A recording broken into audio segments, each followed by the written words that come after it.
السلام عليكم واهلا بكم طلبة وطلبات الصف الرابع الابتدائي في فيديو جديد من فيديوهات قناة بوابة العلوم.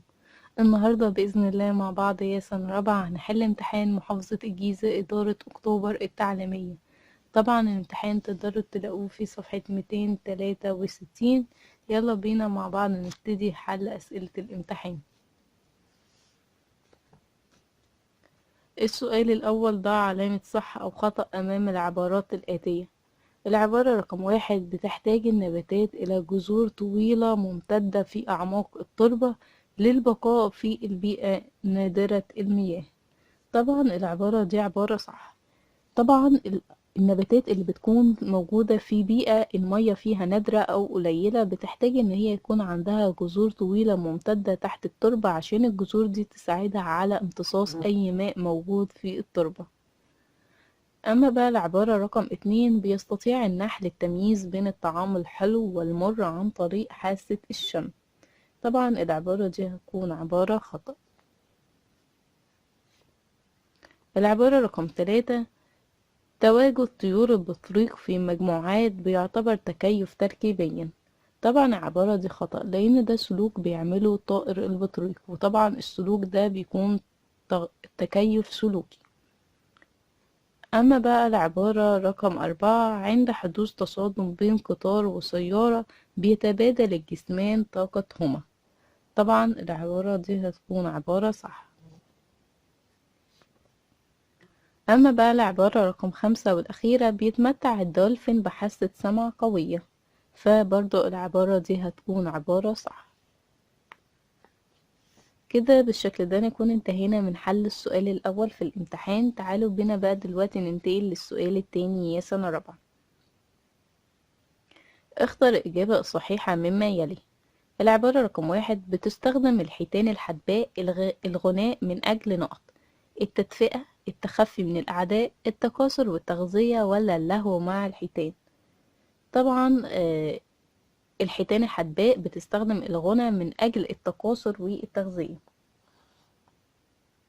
أما بقى العبارة رقم 2: تستخلص الأسماك الأكسجين من الماء عن طريق نقط الرئتين، ولا الخياشيم، ولا الجلد، ولا الزعانف. طبعا الإجابة الصحيحة هي إن السمك بيستخلص الأكسجين الموجود في الماء من خلال شطار، برافو عليكم، الخياشيم. أما بقى العبارة رقم 3: السطح الذي يمكن أن يعكس الضوء بشكل منتظم. يعني إيه السطح لو الضوء سقط عليه هيعكسه بشكل منتظم؟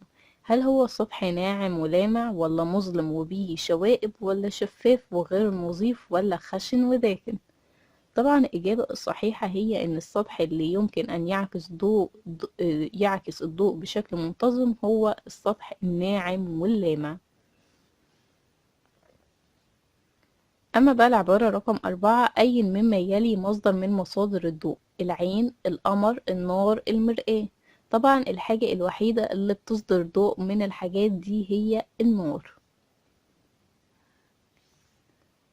أما بقى العبارة رقم 5 والأخيرة: بترسل العين رسائل إلى نقط عن طريق الأعصاب. طبعا هل العين بترسل رسائل للمخ، ولا الحبل الشوكي، ولا الرئتين، ولا القلب؟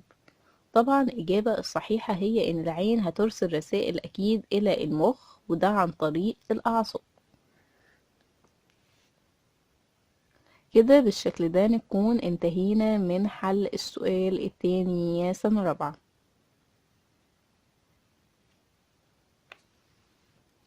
تعالوا بينا بقى دلوقتي ننتقل للسؤال التالت.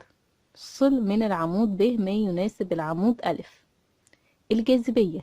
الجاذبية تفتكروا هي ايه؟ طبعا الجاذبية عبارة عن القوة اللي بتسحب الأشياء إلى أسفل. يعني سقوط التفاحة من على الشجرة إلى الأرض ده بيعتبر بفعل قوة جاذبية.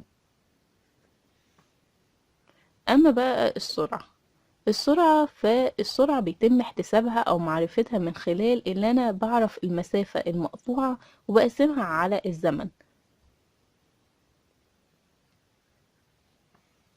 طبعا وحدة قياس السرعة هي متر كل ثانية أو كيلو متر كل ساعة.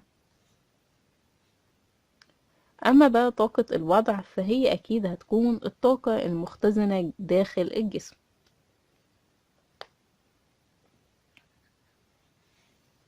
كده بالشكل ده نكون انتهينا من حل السؤال الثالث. دلوقتي بقى هننتقل للسؤال الرابع. السؤال الرابع: في الشكل الذي أمامك هل القوة بين الطرفين متزنة أم غير متزنة؟ طبعا الإجابة الصحيحة هي إن القوة هتكون غير متزنة،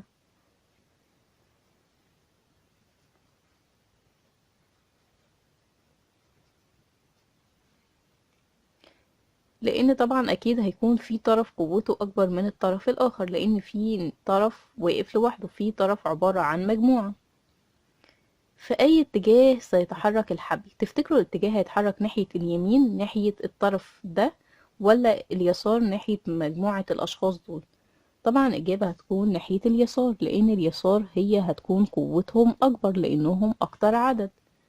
كده بالشكل ده نكون انتهينا من حل السؤال الرابع والأخير في امتحان محافظة الجيزة إدارة أكتوبر التعليمية.